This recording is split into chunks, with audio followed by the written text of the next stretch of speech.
தமிழக வெற்றிக் கழகம் தலைவர் தளபதி விஜய் இன்னைக்கு மாணவர்களை சந்தித்து அவர்களுக்கு ஊக்கத்தொகையாகவும் அவருடைய அரசியலுடைய பயணத்தை பற்றியும் ரொம்ப அழகாகவும் ஒவ்வொரு இளைஞர்களும் கெட்டு போகக்கூடாதுன்ற ஒரு விழிப்புணர்வும் பேசியிருக்காரு. வாங்க என்ன பேசியிருக்காருன்னு பார்க்கலாம். இது பெஸ்ட் ஆர்ட்ஸ் மீடியா நேர்கள் அனைவருக்கும் என் அன்பான வணக்கம்.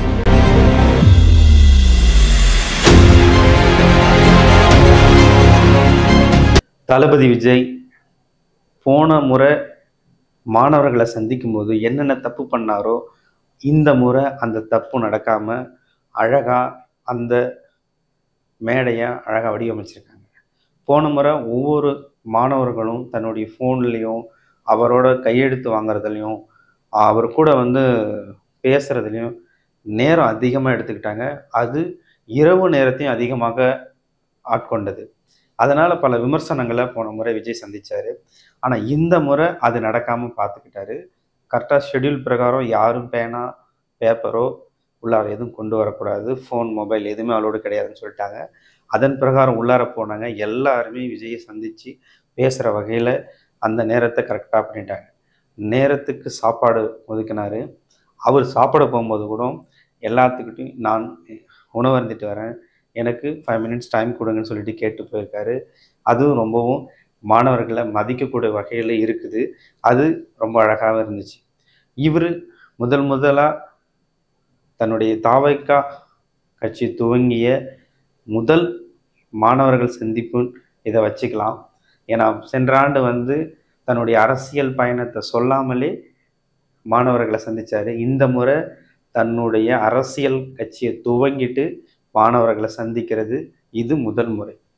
இதில் எப்படி அரசியல் பேசுவாங்க, எப்படி அவர் எதையாவது வெளிப்படுத்துவார், இதை வச்சு ஐடிவிங்கு திமுக ஐடிவிங்கும் சரி, பாஜக ஐடிவிங்கும் சரி, ஏடிஎம்கே ஐடிவிங்கும் சரி, எதையாவது கலந்து பேசிடலாம் அப்படின்னு நினச்சாங்க. அதுக்கு இங்கே தரமட்டமாக தகட்டப்படுறது. அப்படி ஒன்றும் இங்கே நடக்கலை.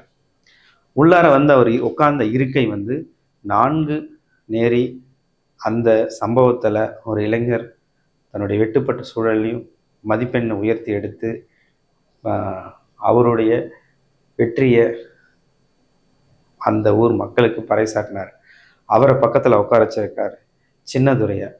இந்தாண்ட ஒரு முஸ்லீம் பொண்ணை உட்கார வச்சிருக்காரு. இது ஒரு ஸ்கிரிப்டட் மாதிரி தான் தெரியுது. ஆனால் அதுவும் ஒரு அழகியல் தான். ஏன்னா அந்த மத்தியில் அவங்களுக்கு முக்கியத்துவம் கொடுக்கணுன்றது ரொம்ப நல்லது. அப்போ தான் ஜாதி சம்மந்தப்பட்ட இஷ்யூஸை மாணவர்கள் மத்தியில் இருக்காது அப்படின்றத ஒரு உணர்த்தும் வகையாக அந்த ஸ்கிரிப்டடில் இருக்குது. அது ஸ்கிரிப்டடோ இல்லை அது உட்கார வச்சாங்களோ, ஆனால் அது நல்லா அழகியலாக தான் இருந்துச்சு. அதுக்கப்புறம் பார்க்க போனால் விஜய் மாணவ மாணவிகளை சந்தித்த பிரகாரம் மேடையில் நின்று ஒன்று பேசுகிறாரு. இது உங்களுக்கு போர் அடிக்கும், நான் அறிவுரை சொல்கிறதுலேயும் உங்களுக்கு நான் சொல்ல மாட்டேன், எனக்கு பிடிக்காதுன்றத அவர் எப்பவுமே சொல்கிற ஒரே ஒரு வார்த்தை. ஆனால் இருந்தாலும் அவர் சொல்ல வேண்டிய முக்கியமான கருத்தை சொல்லி முடிச்சிருக்காரு. ஒரு நியூஸ் பேப்பரில் தலைப்பு செய்தியாக வர ஒரு விஷயம் இன்னொரு நியூஸ் பேப்பரில் அது ஹெட்லைனாக கூட எந்த நியூஸ் பேப்பரில் எங்கேயுமே இருக்காதுன்றது கூட விளக்கமாக சொல்லியிருக்காரு. இது ஏன் அப்படி சொல்லியிருக்காருன்னா, ஒவ்வொரு நியூஸ் பேப்பரும் ஒவ்வொருத்தோ கட்சியை சார்ந்து செயல்படுறது, தனி மனுஷனுடைய பணபலத்தையும் சார்ந்துள்ளது. அதனால் குழப்பம் இல்லாத மாணவர்கள் தெளிவான முறையில் அரசியல் படிங்க. அரசியல் வருங்காலத்தில் ஒரு முக்கியம். இன்ஜினியர், டாக்டர் இந்த மாதிரி ஒரு படிப்பு இருக்கிற மாதிரி அரசியலும் ஒரு படிப்பு தான் அப்படின்றத வெளிப்படுத்தியிருக்காரு மாணவர்கள்கிட்ட. இன்னொன்று என்ன சொல்லியிருக்காங்கன்னா, இந்த ஊடகம் யூடியூப் நம்மளை மாதிரி யூடியூபர்ஸ் மற்றும் ஃபேஸ்புக்கு, எக்ஸ்தலம், இந்த மாதிரி எக்ஸ்தலத்தில் தவறுதலாக ஒருத்தவங்களை சித்தரிக்கிறது. எனக்கு தெரிஞ்சு விஜயகாந்த மனசில் வச்சு தான் அந்த வார்த்தை சொல்லியிருப்பார். நல்லவரை கெட்டவராக காமிக்கிறதும் கெட்டவரை நல்லவராக காமிக்கிறதும் இந்த சோசியல் மீடியா அப்படின்றத விஜய் விஜயகாந்த ட்ரோல் பண்ண அனைவருக்கும் ஒரு மைண்டில் வச்சுக்கிட்டு தான் இந்த வார்த்தையை இளைஞர்களுக்கு புரியும் வகையில் பேசியிருப்பாருன்றது நம்மளுக்கு தோணுது. இது நியூஸ் பேப்பரை எல்லா நியூஸ் பேப்பரும் படிங்கன்றதும் சொல்லியிருக்காரு. சமூக வலைதளங்களில் வர, ஊடகத்தில் வர அனைத்தையும் நம்பாதீங்க. உங்கள் அறிவுக்கு உட்படுத்தி ஆட்கொண்டு அப்புறமேட்டுக்கு அதை நீங்கள் பகிருங்க. நீங்களே ஒரு விஷயத்தை ஃபாலோ பண்ணுங்க. சரியாக இருக்கிறத சரியாக நம்புங்க. உண்மையை பொய்யும் கலக்காமல் பார்த்துக்கிட்டு பிரித்து பாருங்க. அன்னப்பறவை மாதிரி பிரித்து பாருங்கன்றத அழகிலா மாணவர் மத்தியில் சொல்லியிருக்காரு. தன்னுடைய அரசியல் பயணத்தில் ஒரு தந்தையா ஒரு வலிமிகுந்த வார்த்தையும் அழகாக பேசியிருக்காரு. இந்த போதை பழக்கத்தை பற்றி ஒரு தந்தை எனக்கே பயமாக இருக்குது அப்படின்றத வெளிப்படுத்தியிருக்காரு. அப்போ வந்து அங்கே இருக்கிற மாணவர்கள் மத்தியில் இருக்கிற தந்தைகளுக்கு இது நேரடியாக கொண்டு போய் சேர்க்கும் அப்படின்ற எண்ணத்தோடைய அந்த வார்த்தைகளை அழகாக பயன்படுத்தியிருக்கிறாரு. இந்த போதை பழக்கம் அரசாங்கம் மட்டும்தான் கட்டுப்படுத்த முடியுமா? முடியாது.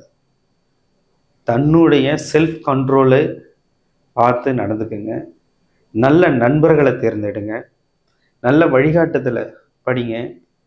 நீங்களும் நல்ல ஒரு வழிகாட்டியாக மாறுங்க. இங்கு என்ஜினியரோ மெக்கானிக்கல் பில்டர்ஸோ இல்லை டாக்டரோ இந்த மாதிரி துறை சார்ந்த வல்லுநர்களில் தலைமைத்துவம் இங்கே அதிகமாக இல்லை. இது அரசியலும் சரி மற்ற துறையிலும் சரி இந்த குளறுபடிகள் இருக்குது அப்படின்றத உணர்த்தும் வகையில் நிறைய விஷயத்த பேசியிருக்காரு விஜய். விஜயோட அரசியல் பயணம் இந்த இடத்துல சக்ஸஸ் ஆயிருக்கா, இல்லை இது வந்து அவ்வளோ அளவுக்கு மாணவர்கள் மத்தியில் பேசுகிறதெல்லாம் அரசியல் ஆகாது, இது கடந்து போயிடும் அப்படின்னு நீங்கள் நினச்சிங்கன்னா ஏன் கடந்து போகுன்றத கீழே கமெண்டில் பதிவு பண்ணுங்க. பெஸ்ட் ஆர்ட் மீடியா மீண்டும் உங்களை சந்திக்கிறேன். தேங்க்யூ.